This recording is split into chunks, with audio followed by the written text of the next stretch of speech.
dahulu saya akan memperkenalkan diri saya. Perkenalkan, nama saya Pormejelis Tompul dengan NIM 2212030027 dari Universitas Eparina, Fakultas Keguruan Ilmu Pendidikan. Baiklah, di sini saya akan mereview satu buku yang berjudul Pembelajaran Literasi Berbasis Sastra Lokal. Penulis dari buku yang saya review, yang pertama itu Dr. Ibadullah Malawi MPD, dan yang kedua Dewi Trinasari MPD, dan yang ketiga Apri Kartikasari HS MPD. Baiklah, sekarang kita masuk ke bab yang pertama, yaitu pendahuluan. Dari pendahuluan, saya mendapat pengertian literasi untuk SD, bahwa literasi adalah kemampuan siswa dalam membaca, menulis, mendengarkan, dan menyimak. Dari 30 negara, Indonesia masuk pada peringkat 2 terbawah. Perkembangan literasi di Indonesia pada saat ini masih dikatakan rendah. Teman-teman, sekarang kita masuk ke bab 2. Selayang pandang literasi. Pengertian literasi secara etimologis berasal dari bahasa Latin. Literasi yang memiliki pengertian sistem tulisan yang menyertainya. Literasi adalah hak asasi manusia yang fundamental dan fondasi untuk belajar sepanjang hayat. Menurut Alberta 2009 menjelaskan bahwa literasi bukan hanya sekedar kemampuan untuk membaca dan menulis, namun menambah pengetahuan, keterampilan, dan kemampuan dapat membuat seseorang memiliki kemampuan berpikir kritis, mampu memecahkan masalah dan berbagai konteks, mampu berkomunikasi secara efektif, dan mampu mengembangkan potensi serta berpartisipasi aktif dalam kehidupan bermasyarakat. Dari bab 2 juga terdapat prinsip-prinsip literasi. Yang pertama itu prinsip interpretasi, prinsip kolaborasi, prinsip konvensi, prinsip pengetahuan kultural, prinsip pemecahan masalah, prinsip penggunaan bahasa, dan satu lagi prinsip refleksi.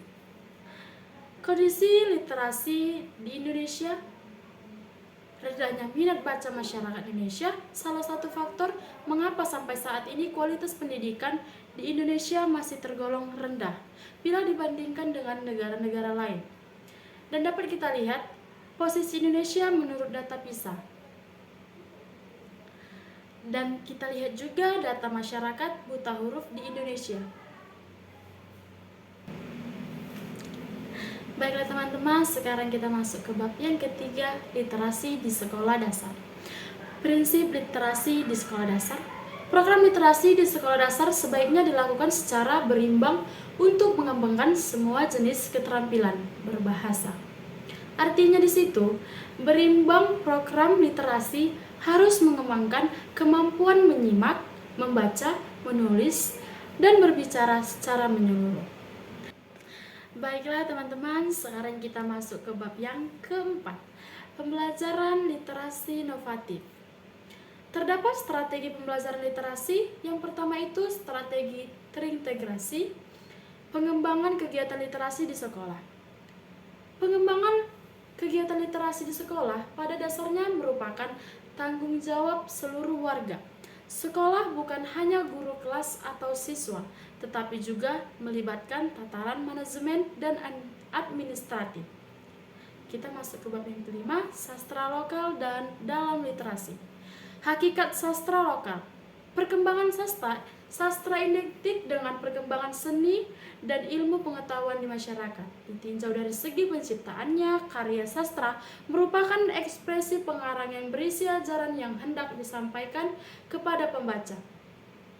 Fungsi dan kedudukan. Fungsi terpenting dari karya sastra adalah sebagai sarana pelestarian budaya.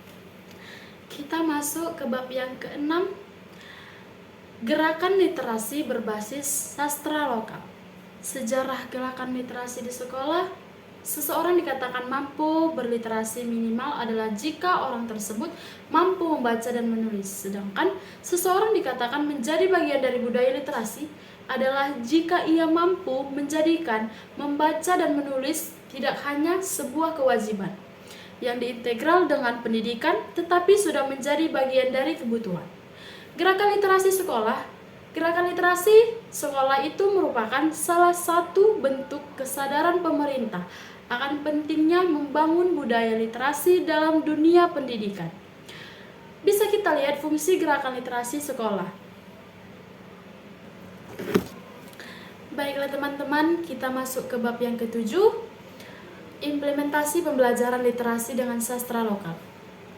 Secara umum, bisa kita ketahui, skenario bisa diartikan sebagai rancangan kegiatan yang akan dilakukan dengan mendasarkan pada kemungkinan akan terjadi pada suatu kegiatan.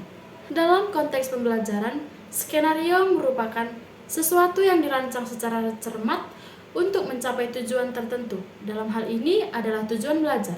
Dalam konteks pembelajaran literasi dengan sastra lokal, dapat dikatakan bahwa skenario pembelajaran yang dibuat oleh seseorang guru akan mengacu pada penggunaan sastra lokal dalam pembelajaran literasi di sekolah dengan mengikuti alur tertentu yang sudah dirancang dengan seksama. Baiklah teman-teman, dari bab 8 isinya cerita-cerita rakyat yang bisa menjadi bahan acuan guru SD kelas tinggi untuk membelajarkan literasi berkarakter kepada siswa. Jadi teman-teman, dari bab 8 semua berisi tentang cerita-cerita rakyat. Baiklah teman-teman, sekian dari video mereview buku. Saya ucapkan terima kasih. Bye-bye.